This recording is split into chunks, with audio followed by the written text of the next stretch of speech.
नमस्कार मंडळी.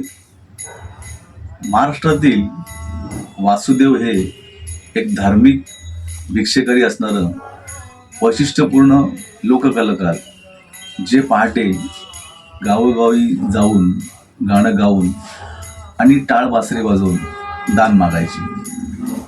त्यांचा पारंपरिक पोशाख मोरपिसाची टोपी आणि वेशभूषा परिधान करून यायचे.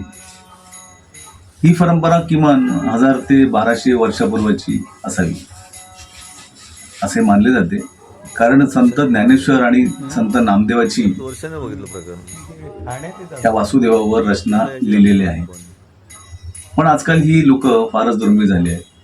अगदी 90 सालापर्यंत मुंबईसारख्या ठिकाणी किमान चाळीमधील भागात यायचे पहाटेच्या वेळी. पण आम्हाला आमच्या सासरवाडी अलिबाग कीम येथे 2021 साली त्यांना बघायचा योग आला आणि जुन्या आठवणी ताज्या झाल्या. आपण या खालील व्हिडिओ बघून आपल्याला नक्कीच आवडेल. धन्यवाद.